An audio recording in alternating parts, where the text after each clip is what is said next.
Our next paper today is Mary Anita Bonner, From Monte Vista to the World by Light Cummins. Light Townsend Cummins is a native of San Antonio. He received a PhD in history from Tulane and is the Guy M. Bryan Jr. Professor of History Emeritus at Austin College. He's the author or editor of more than 9 academic books. 2 of his volumes have won the Liz Carpenter Award as the best book on women's history from the Texas State Historical Association. The governor of Texas appointed him in 2009 to a 3-year term as official historian of the state of Texas. In 2010, the Princeton Review named him as one of the 300 most outstanding college and university professors in the United States. He and his wife, Victoria, also an academic historian, are the co-editors of the Cassetta-sponsored book, Making the Unknown Known, Women in Early Texas Art, 1860s to 1960s, which is forthcoming from Texas A&M Press next year. So we're almost there, folks. Welcome, Light Cummins. Thank you, Jeff. Appreciate it. I am absolutely spine-tingled to be here today. I can't remember the first time as a native of San Antonio I visited the Witte Museum. I have an old Kodak snapshot with those black square borders they used to put on them, marked with the imprint of the Studer Photography Company and dated March 1948. I'm sitting at 18 months of old in an old Art Deco metal stroller being pushed by my parents in front of Pioneer Hall. My first independent memories of coming to the museum was when I was in grade school. The Witte used to send an old yellow bus around to all the schools and bring us over here for a class trip to the Witte. And I came every year for many years. Some years Ellen Quillen gave us the tour. I remember Miss Onderdonk talking to us about art. Then when I was older as a kid, I came every summer for a number of summers to the Witte Art Camp. I took pottery out in the Ruiz house with Harding Black. I have an ashtray I made. I've tried several times to get it on Antiques Roadshow so Bruce could appraise it, but I can't get it past the producers. I have a sketch of a tree that's now underneath a new building here that I did for Cecilia Seinfeld. I remember Miss Onderdonk teaching us about Texas art. The Witte used to have a grand staircase when you walked in, and Ms. Onderdonk in those camps would set us all on the staircases on risers, and in fact, she would talk to us about Texas art. I don't remember much of it except for one thing she said once. She dealt with a lot of school groups. She said to us, "Children, I've been talking about my father and my brother. They were important artists because they worked very hard and they were well behaved." And I thought, that's a concept that I should somehow keep in ponder. And in fact, I can say that as a boy, I learned for the very first time about the wider world of ideas, culture, and art that lay well beyond what I would have gleaned if I'd have stayed home and watched Howdy Doody. In fact, at some point in my coming to the Witte, I made the determination that I wanted to be somehow part of that cultural life. And all I can say is, howdy doody. Here today, I'm giving a presentation on Mary Bonner.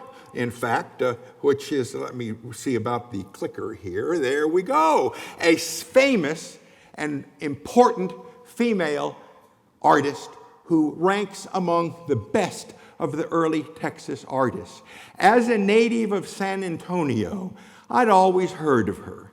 And as a historian, I can say that art from the past is history. A work of art is a historical artifact.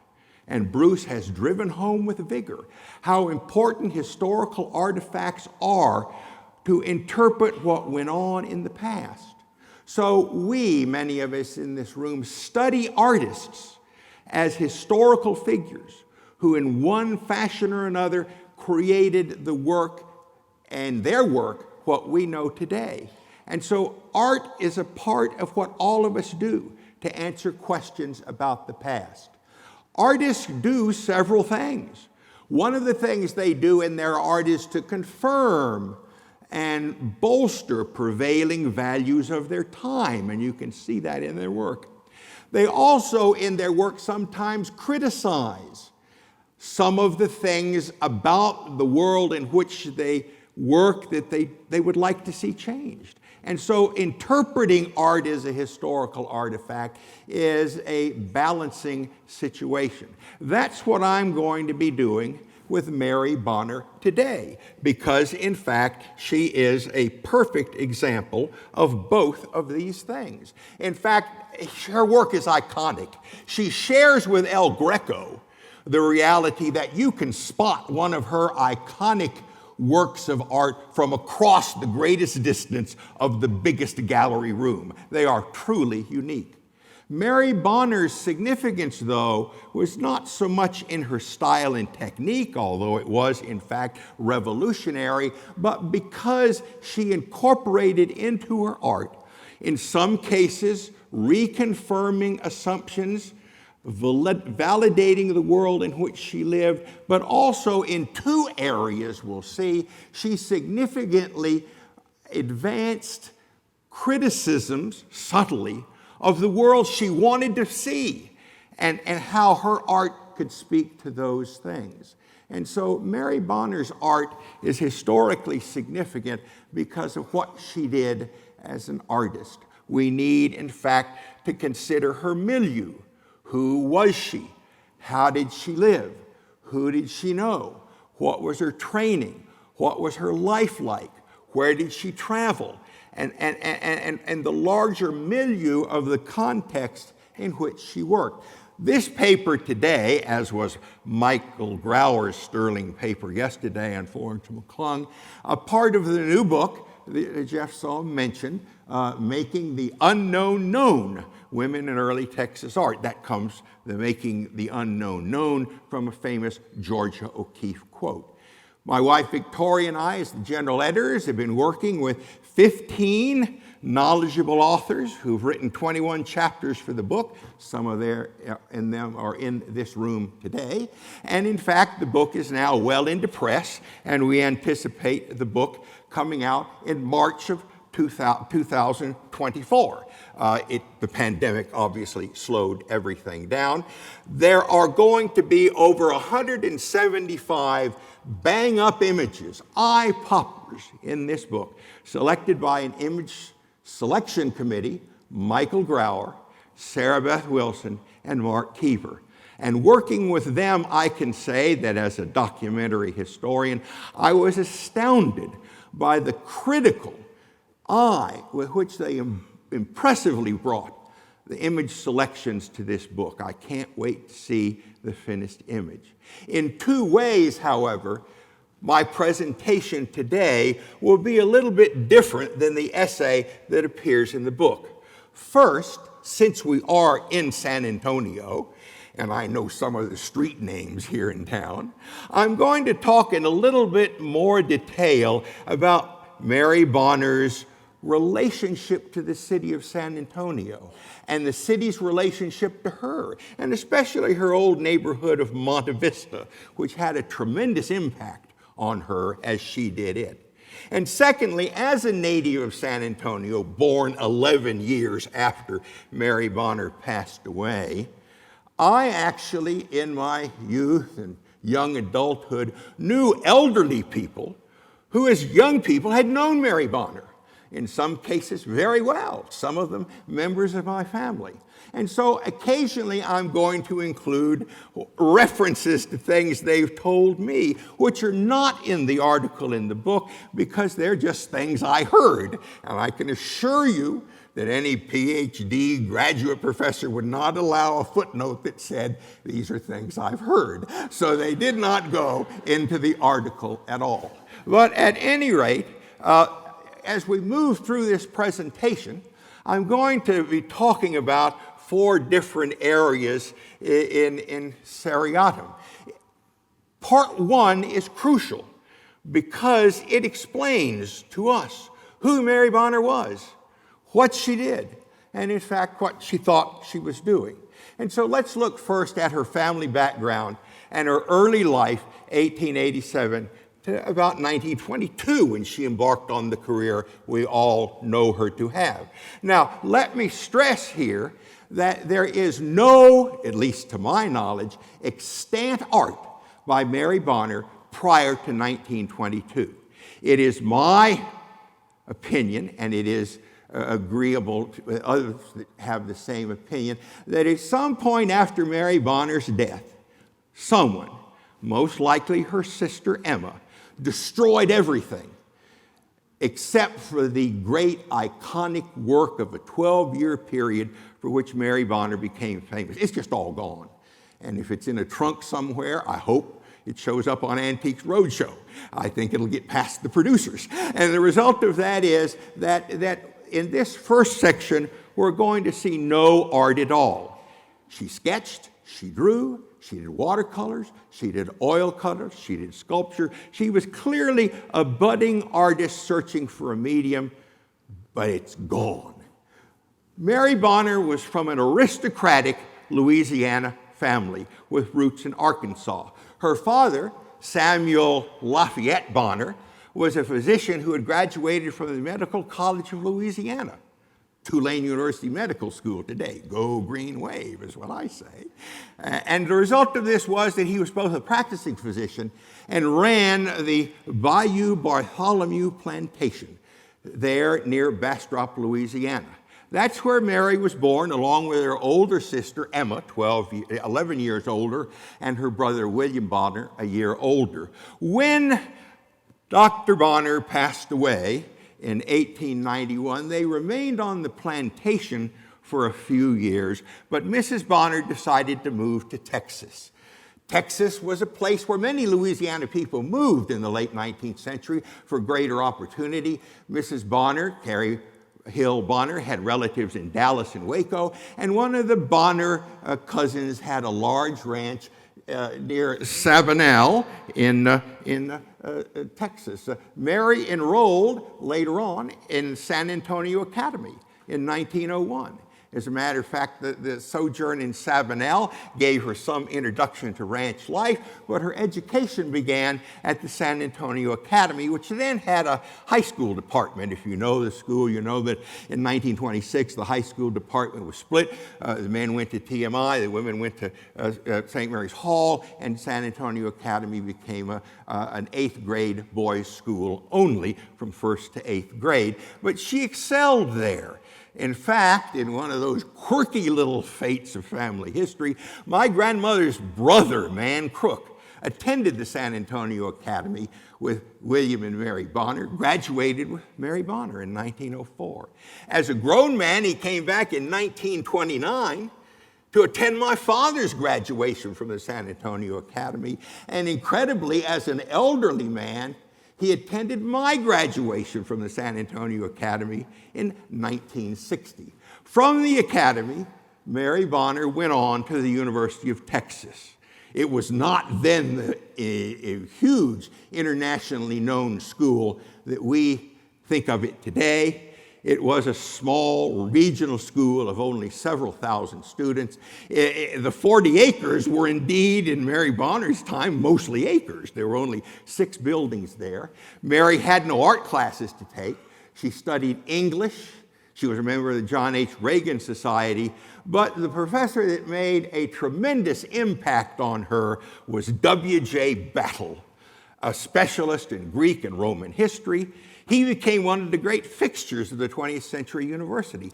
Today, Battle Hall carries his name, and he had a significant collection of Greek and Roman art, the Battle Collection, which still exists today. And it was there that Mary was first exposed to Greek art.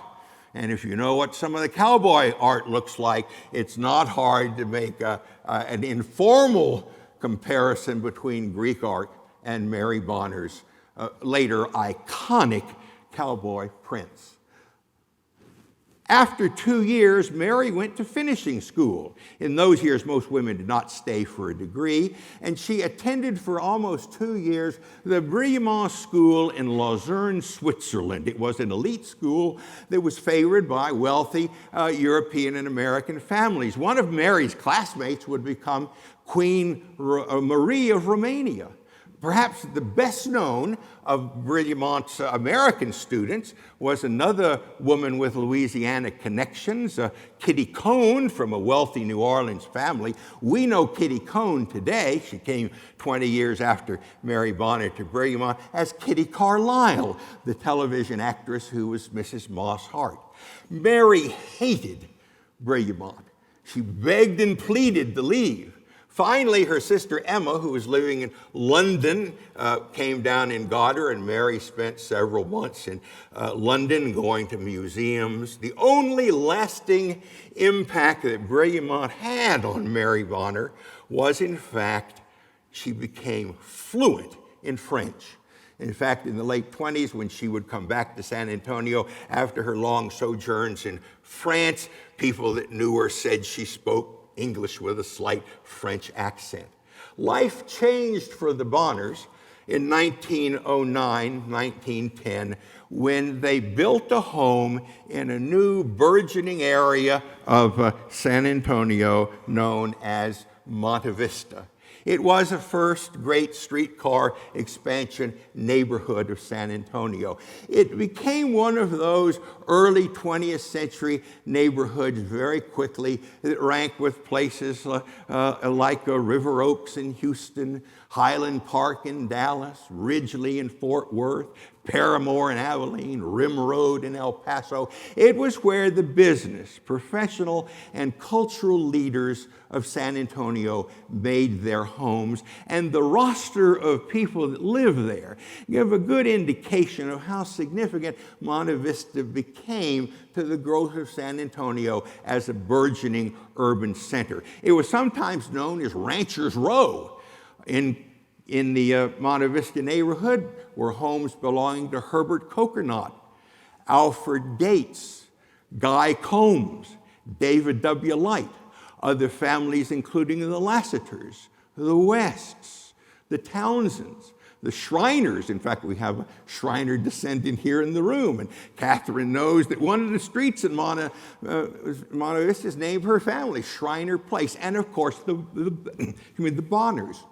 When you look at the creative people that live there, architects, Alfred Giles, James Riley Gordon, Pompeo Capini, all lived in Monte Vista. The legal profession was well represented by Judge I.M. Terrell and his brother Marshall W. Terrell, Marcus Townsend, the Denman brothers, as well business people, the Negleys, the Kahlers, the Chandlers, all lived in Monte Vista, along with the banking families, the Frosts, the Grosses, the McAllisters. It was a place where the people that were building San Antonio and were successful wanted to live, and the Bonners built a home right in the middle of it all. Monte Vista represented, in Mary Bonner's time, a mindset that is no longer with us. The past is a foreign country. The people that live there may be like us, in that they look like us, they acted like us, we're descended from them, but they believe differently than we do. In Monte Vista of the pre-World War II era, Anglocentrism reigned supreme. There were strong racial lines that kept minorities in places that we today were sorry they ever were. There was a financial elitism. There was a sense of noblesse oblige. There was a speciality and what today we might call non-egalitarianism at work in places like Monte Vista, which was very much part of Mary Bonner's life.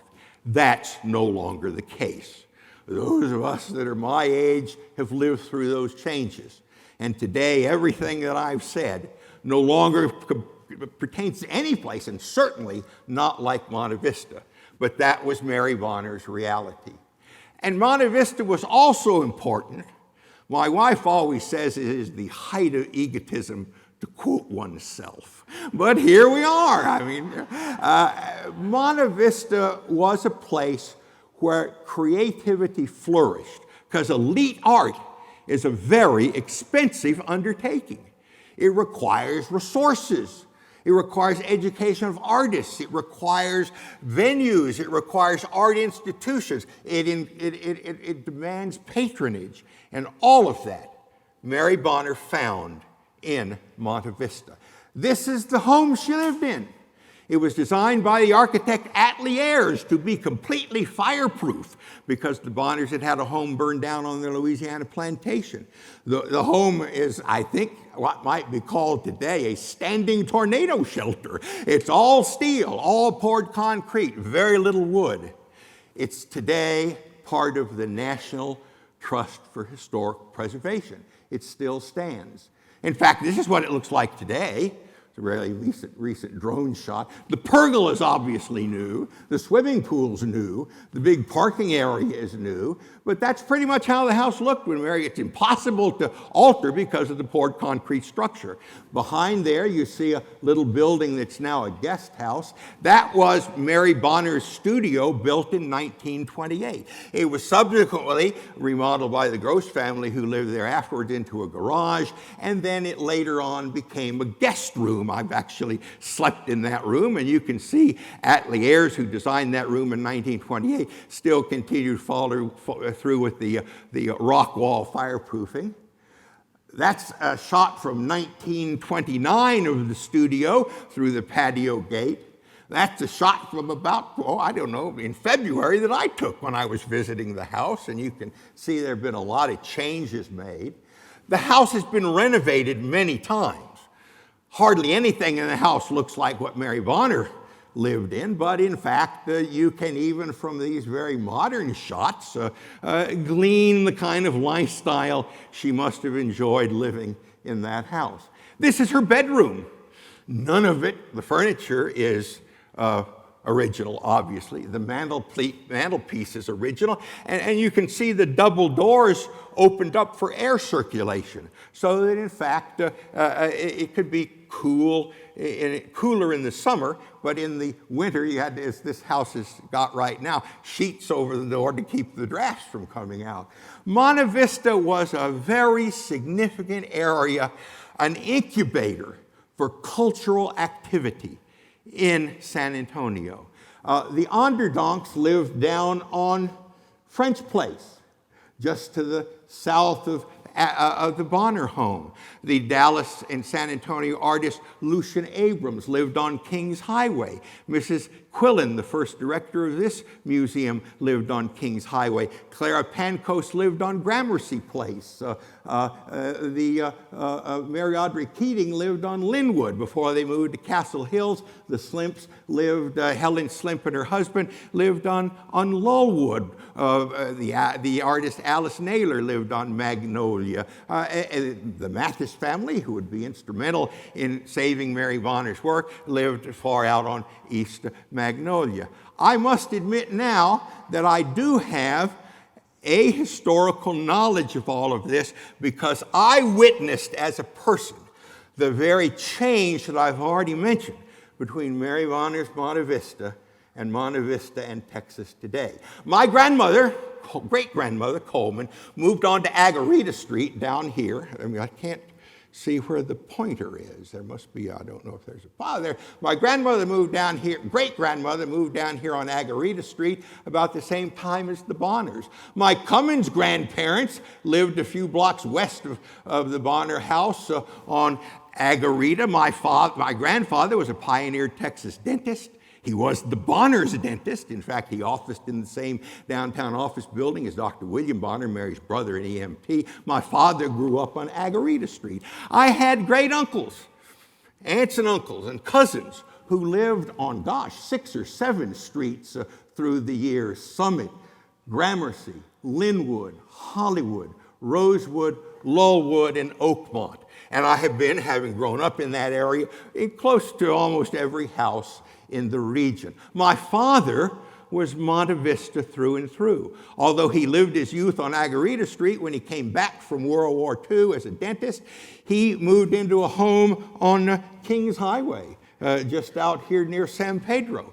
He built in 1947, in fact, Ayers and Ayers designed it for him, an ultra-modern dental office on the corner of Gramercy Place in San Pedro. The building still stands today as a dental office, and then in the 70s, he moved to a newer dental office over here across from the Almas Pharmacy, where he practiced for another 30 years. He was a dentist in Monte Vista for almost 60 years. He lived to be 101 years of age. And for 85 of those years, there was an interlude when we moved to Terrell Hills, so my brothers and I could go to Alamo Heights. He was Monte Vista through and through. He spent the final years of his life living in the Chandler home across the street from the Onderdonks, and he had an anecdote for almost every person you've ever heard of that lived in Monte Vista, and almost every artist. Of some, he did not have a high opinion. He thought Mary Bonner was wonderful. He and she went to the same church, and he knew her well. She passed away when he was in college, and so I grew up with stories of Mary Bonner. Here's Mary Bonner, my favorite photograph of her, in her Monte Vista finery. She was known for her high fashion style. One of my aunts, Melba Beard, was in our family the arbiter of what was elegant and stylish.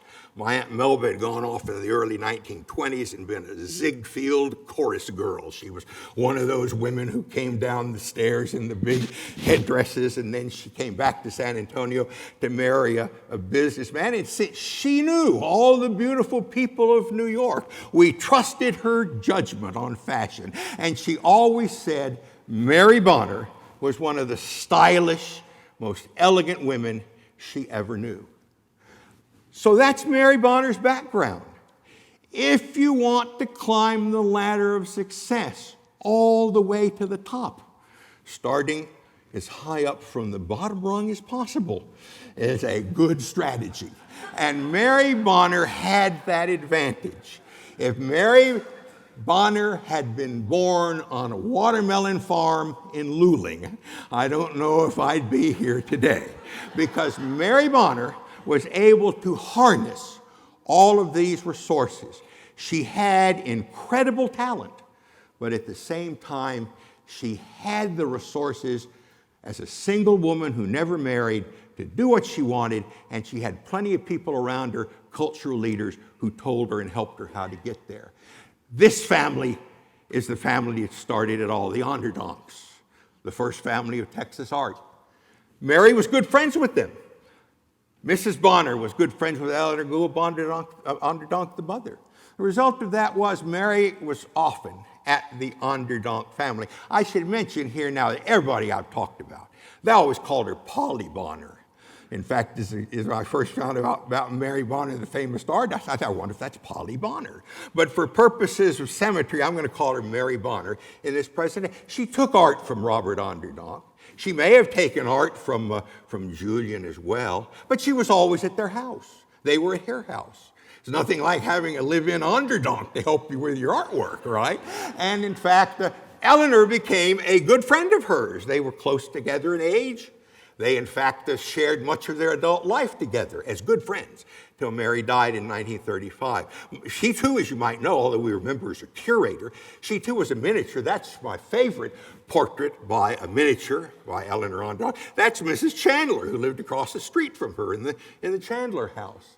Mary also got, in the years of the 19-teens, incredibly active in women's clubs. She joined the San Antonio Women's Club that had an art department under Ethel Drought. She became an active member in the San Antonio Art League. That's its Articles of Incorporation from 1912, and all down through the period of World War I. Mary sketched, she drew, and she was very active in all of the women's clubs of San Antonio that dealt with art matters. About 1914 or so, the date dates are sketchy, she went off to study at the Stickley School of Art in Pasadena, California.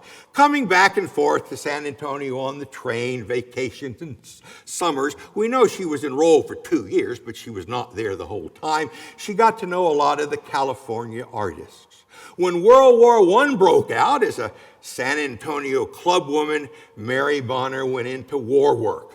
She was an active member of the War Service Board. People from San Antonio went to the hospital. They brought candy to the soldiers. They wrote letters home for illiterate soldiers. They staffed canteens for coffee and baked goods at the local railroad stations. Somewhere in that picture, which comes from my family archives, is my grandmother and my Aunt Virgie King. But also in that picture is, in fact, somewhere Mary Bonner and her sister Emma Bonner. After the war, Mary continued her sketching, and Julian gave her some wonderful advice. He said, "You ought to go up to the famous Woodstock Summer School and take some instruction there." So in the summer of 1922, Eleanor, Mary, and Emma, the older sister, all went off together to spend the summer of 1922 at Woodstock. Mary fell under the immediate and significant sway of Hale Bolton, a famous etcher. He convinced her to do copperplate etching. He felt that was more appropriate than a woman lugging around heavy lithographic stones. He was, in fact, very impressed with her work. He wrote a letter to one of the premier etchers of France, Édouard-Henri Léon, who was one of the most acclaimed practitioners of that form of art in France. Mary went off to study with Léon in late 1822 in Paris. Her departure, sadly, if you figure the dates, was delayed by Julian's untimely death in services. But by December of 1922, Mary was in France studying under Léon. She stayed with him as a student off and on from 1922 to 1925. Her usual practice was to spend the summer months in France, come back in the fall, stay through the winter in San Antonio, go back in the spring. Sometimes she flipped that, but it appears she made about 7 trips back and forth to France to study with Léon. And when you look at the body of her work, all of it comes from this period. The vast majority of dates on Mary Bonner's work, 85% of them, are from 1922 to 1930.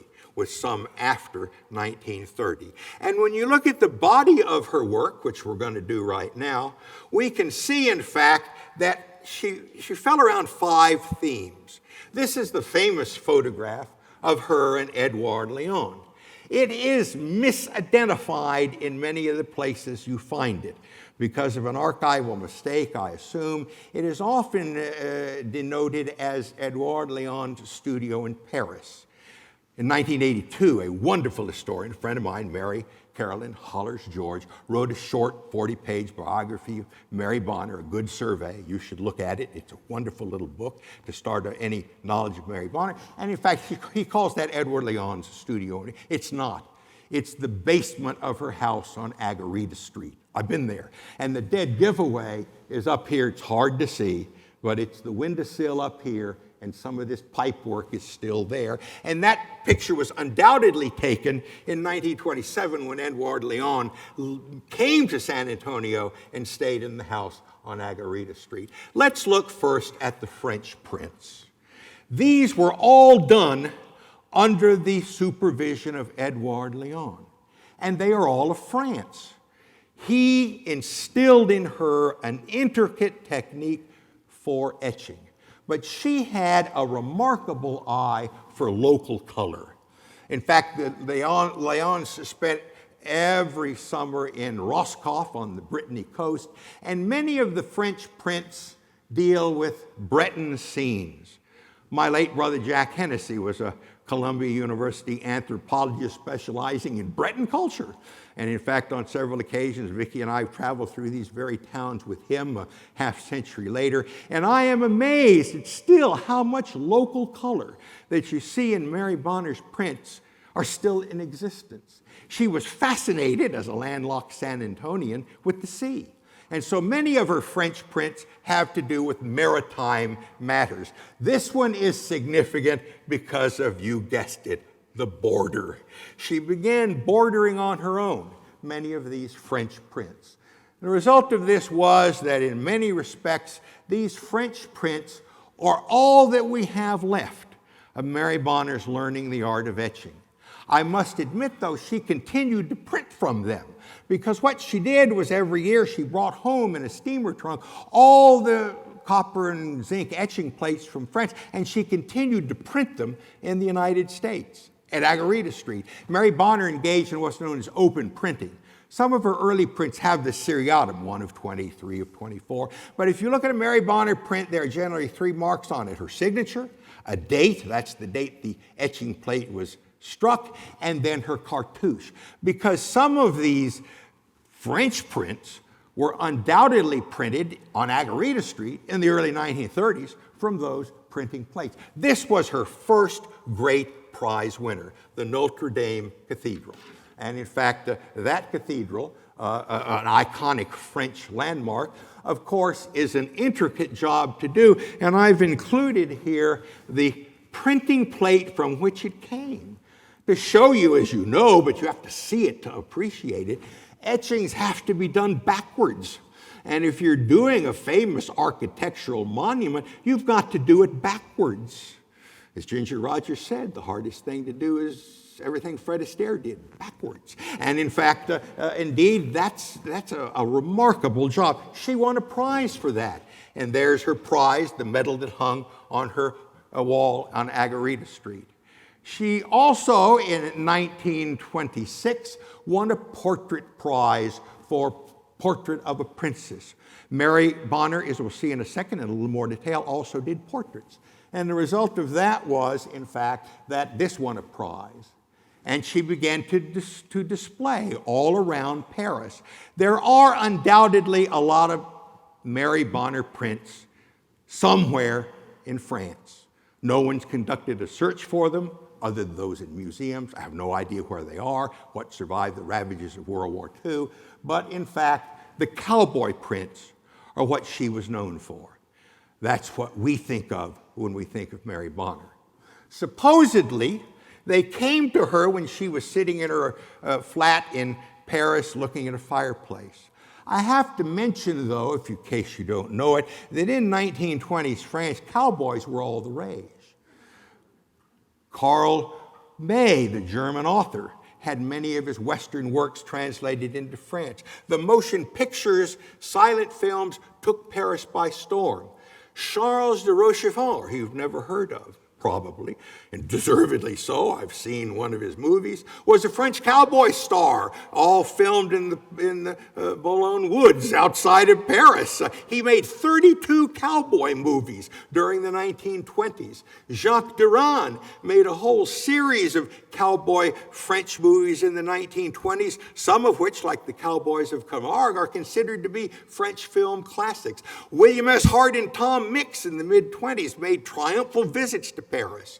So Mary, I don't mean to imply, was attempting to make a quick acceptance, but cowboys were already on the French mind, and this became her 1925 breakout piece, Les Cowboys. It won the 1925 Salon d'Automne Best Prize. This is the copy from the Whitty, and as you can see, all of her triptychs were actually printed on one sheet by 3 different printing plates. It's an interesting painting. It has an interesting etching. It has no fictive death. The eye moves laterally back and forth across the flat plane. It tells a story. It's really almost like a miniature mural, and the French loved it.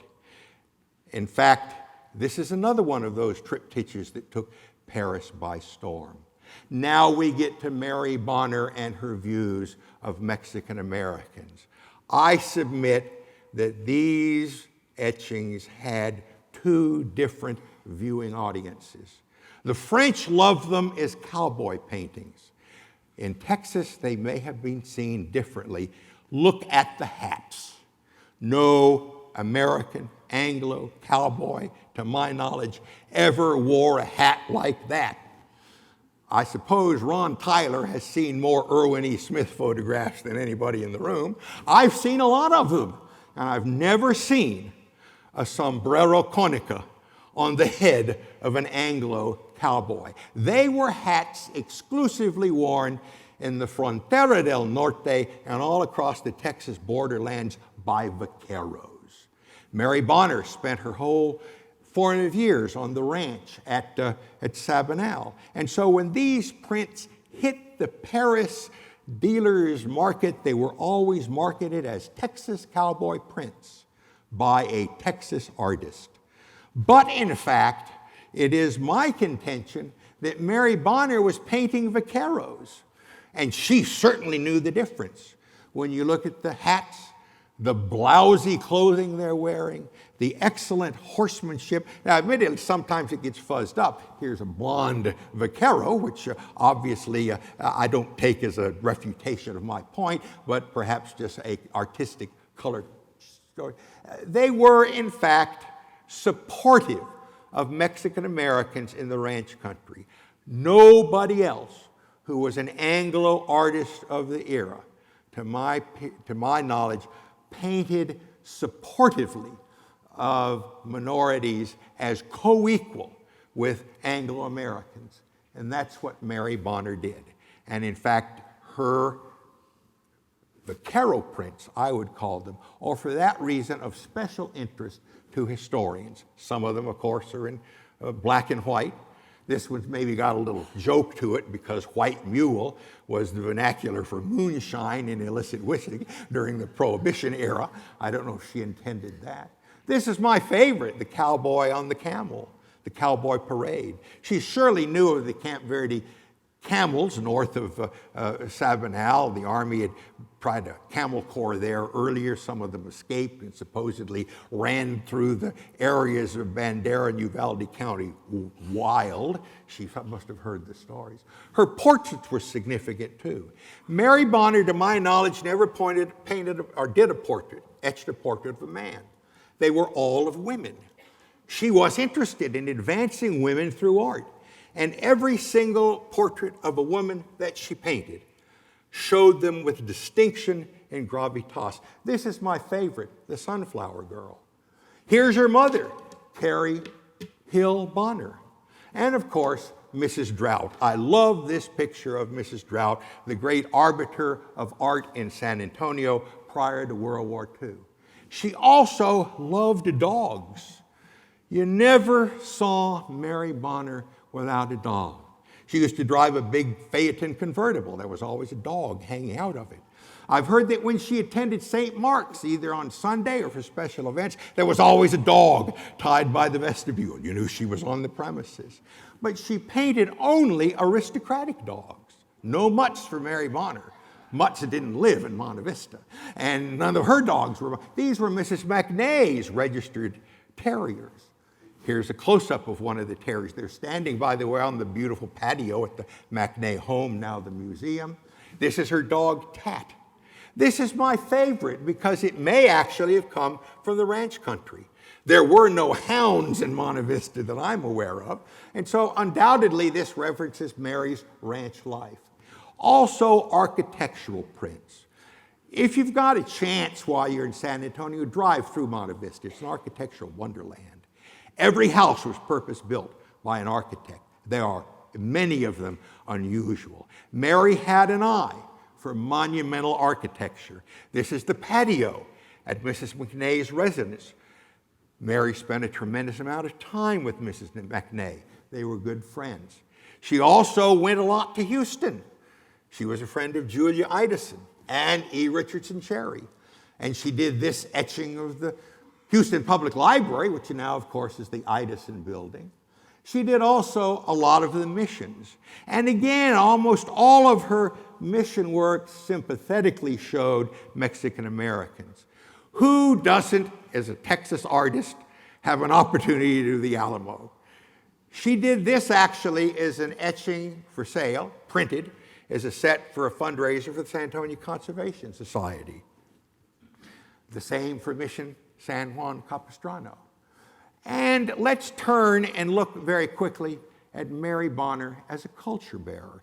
Even if she were not a great artist, we'd be talking about her, because she was an individual who was one of the women who worked very hard in women's institutions in San Antonio to advance the cause of women through art.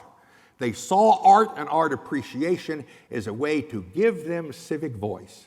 This is probably the first artistic rendering of the Witte Museum done while it was still under construction.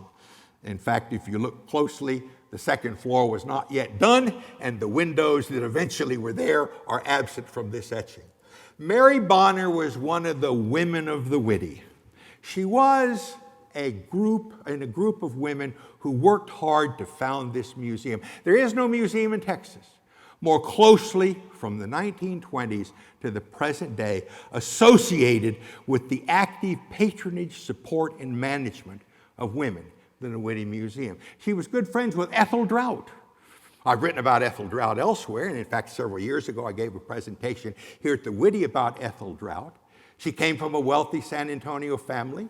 And in fact, her home, if you're staying at the Wyndham Plaza Hotel, if you step out on the porch of that hotel, you can see her home right there on the campus of Providence High School. That property eventually was given to the Catholic Church. And that home was the series of Saturday night soirees for 25 years.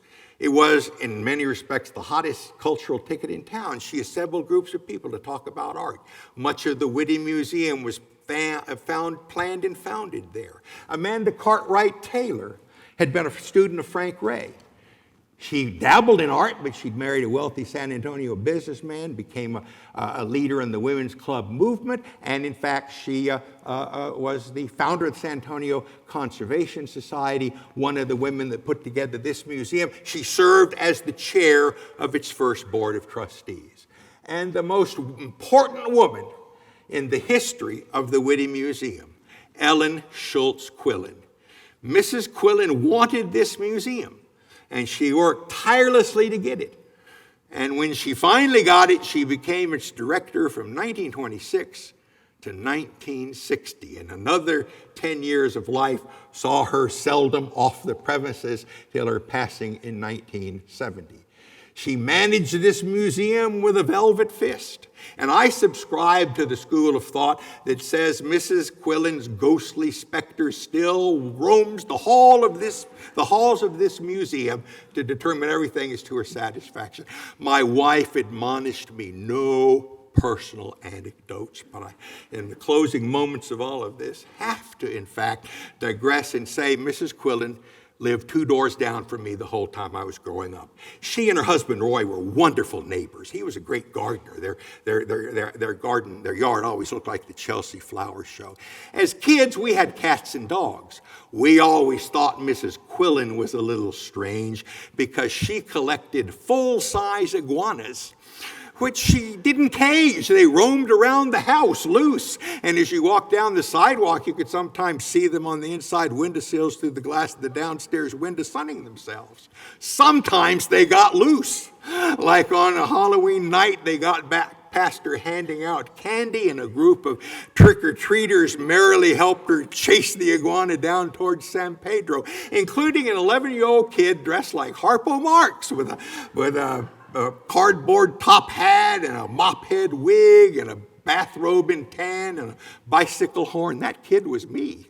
And luckily, the iguanas stop a lot to look around and spit out their tongues, so we soon got it. I've told that anecdote ad nauseum to family members, and I must admit that at one point I was telling it to a niece of mine who was a freshman in high school at the time, and she asked a very surprising question. She wanted to know, who was Harpo Marx? And I thought, well, you know, as a college professor, American memory does fade. So in the spirit of my niece's question, In case you were confused and need clarification, the woman in the black skirt is Mrs. Quillen, and the woman in the flower hat was apparently a museum visitor. The Whitty Museum opened in 1926, and Mary Bonner was there. She helped hang the first show. A year later, she was back to participate in the first Davis Wildflower Art Competitions sponsored by Edgar Davis of Luling, although it was the women of the Whitty that put it together, Mrs. Drought, Eleanor Onderdonk, Mary Bonner, Amanda Cartwright, and the others. If you can read only one book on Texas art history in San Antonio, this book by one of the deans of Texas art history is the book to read. In 1927, Mary Bonner brought back her teacher, Edouard Leon, to serve as a judge in the first wildflower art competitions. She provided simultaneous translation because he didn't speak any English. And several years later, as time went on, she decided to open her own art gallery. And as a result of that, in 1930, she and her friend Mary Aubrey Keating opened the Artist Gallery in the old Nueces Hotel. Many of the prints in circulation today, Mary Bonner prints. No matter what their subject of the time period, they were the etching plate was made, I think were probably printed for sale in this gallery. She also took a lot of trips. One of her closest friends was the lady in the hat, who you may not recognize, Marion Kugler McNay Atkinson. We know her as Mrs. McNay. She always insisted on keeping the name of her deceased first husband who died in the influenza epidemic. Even her husband of many years, Dr. Donald Atkinson, referred to her in third parties talking about her as Mrs. McNay, so people would know who she was. She and Mary became close. They traveled several times a year to Chicago to visit the Chicago Art Institute. She took Mary to her hometown in Marion, Ohio. Marion McNay became a significant and important force in Mary Bonner's life. The second one was Alice Naylor, a San Antonio artist. It was she who set up the studio where Gutzon Borglum later practiced. She was also, for many years, the chairman of the art department at Incarnate Word University, and in the 1920s and 1930s, she went every summer to Taos, where she studied with Blumenschein, Dashkiel, and others. She was, in fact, so well known there that in 1922 she took Mary Bonner to Taos, and they spent the entire summer together there. They went out to Los Gallos and met the Luhans. Tony Lujan gave Mary Bonner a tour of the Taos Pueblo. Mary became particularly friendly with Dorothy Brett in the Mabel Dodge Lujan circle because Dorothy Brett was English and spoke French.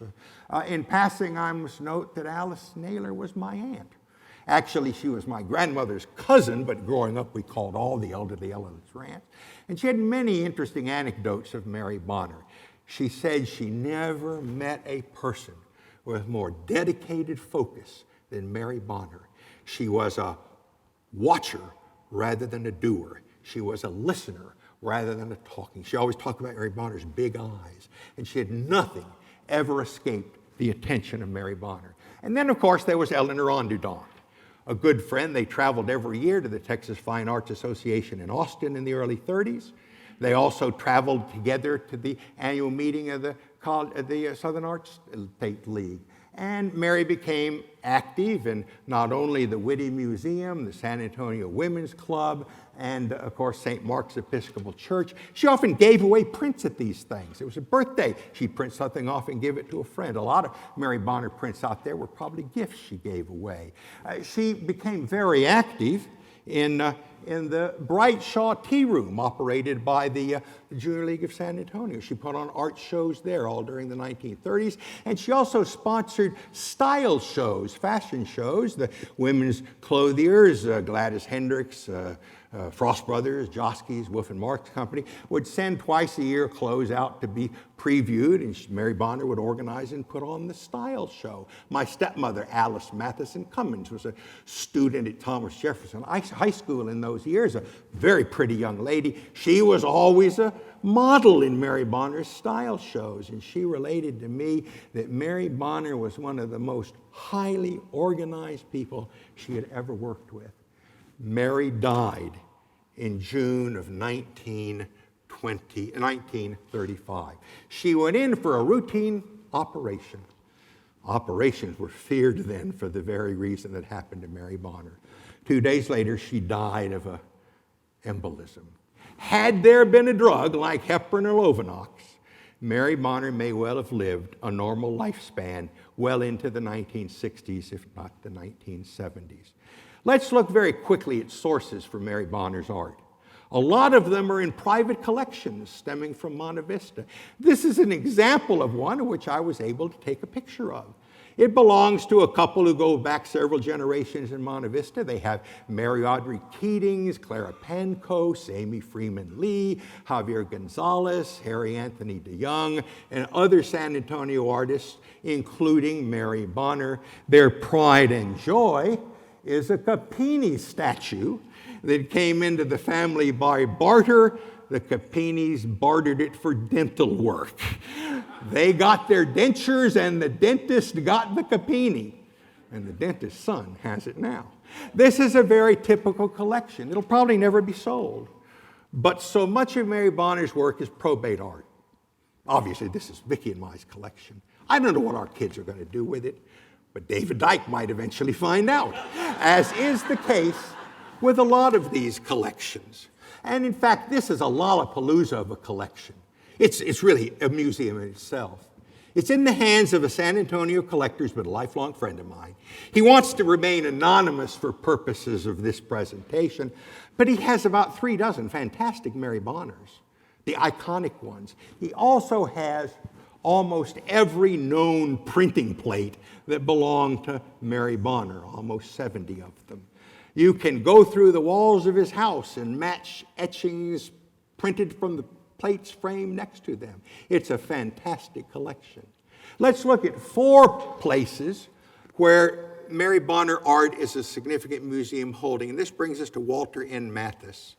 If you grew up in San Antonio and lived in San Antonio from the 1950s to the early 2000s and only knew 2 things about San Antonio culture, one of the things you knew was the name Walter Mathis. He was the greatest collector and promoter of the arts this city has ever seen. A stockbroker, he collected art, he collected furniture, he collected all sorts of wonderful objets d'art. And we're not talking about stuff from the Goodwill. We're talking about things from Sotheby's and the finest art museums of Europe. In 1956, concerned about Mary Bonner's work, he approached Emma Bonner. Without going into detail, I would say, at least I've heard it and I don't know it for a fact, in her final years, Emma Bonner's sister was experiencing various kinds of difficulties and instability. Mr. Mathis was worried about everything in the Agarita house, so he bought from Emma Bonner every piece of paper, everything in the house pertaining to Mary Bonner. He even took some of the furniture, the chandelier from the dining room, and some of Mary Bonner's French art collection, including Toulouse-Lautrec's. He moved it all eventually to his home in Monte Vista, known as Villa Finale. It's today one of the most unusual and important historic homes in the United States. It's operated by the National Trust for Historic Preservation. If you have ever gone to San Antonio to look at art and you haven't been to Villa Finale, you have been an incomplete visitor to the city. He has the largest selection of Mary Bonners in the house, just as he lived in it, that you can see. Most of them are up and down the back staircase because, in fact, he liked to look at them going out to the garage. It's kind of hard to get an angle on them, but they're all there. Almost 20 of them around the house. A second major collection is in the Art League headquarters. San Antonio Art League, now in the old Oxy House in King William. They started out here in the Whitty in the 70s when things were reorganized. The Art League left the Whitty. They, for a while, were in Otto Kaler's old house on Ashby Street. They ended up in the Oxy House. They have a couple of dozen Mary Bonners that she gave them, which are not exhibited to the public. Most importantly, they have the complete archives of the San Antonio Art League, which are in very bad shape. Bill Reeves and I have both researched in them, and we marvel at how ill-kept they are. I'm happy to report I was able to get them all digitized, and it is my intention, once legalities are worked through, to get them all on the Portal Texas History. Then, of course, there's the McNay Museum. A close friend of Mary Bonner, Mrs. McNay ended up with a lot of Mary Bonner work in her home. That's an aerial view of her home, Sunset Hills, taken in 1936. I marvel that the Austin Highway is still a gravel highway. But today, by the way, that I put in, that's Mrs. McNay's polychrome bust. As a kid growing up going to the McNay, I thought that was just about the creepiest thing I had ever seen. But I was disappointed when they decided to remove it from public view. It is today a splendid museum, and all of the Mary Bonners are well conserved in the McNay archives available for search. And that brings us finally, of course, to the Whitty Museum, a very significant and important museum that has the motherlode of Mary Bonner material in the new I can never say this right, too many family names, B. Naylor Morton Archives, just to the south of us, is one of the most impressively modern archival research facilities I've ever been in. Back there's a distinguished historian doing some research right there. And all of the Mary Bonners there are well conserved, and you can go there and see some of them. So what can we say about Mary Bonner? One, echoing what Michael Grauer had said yesterday, if Mary Bonner were a man, we would know much more about her. But secondly, she did the best she could to advance the role of women in the life of this state and in this nation. And she also tried in a very subtle way to do the same thing for Mexican Americans in her art. Whatever the case, 125 years after she graduated from the San Antonio Academy, we're still talking about her. 101 years after she went off to France, we're still talking about her. 90 years after she died, we're still talking about her. And so I would submit that 100 years from now, if some boy who takes a tour without Miss Onderdonk is still moved to come and give a speech 60 years from now about early Texas art as an older historian, I'm convinced he or she too will be talking about her. So thank you very much.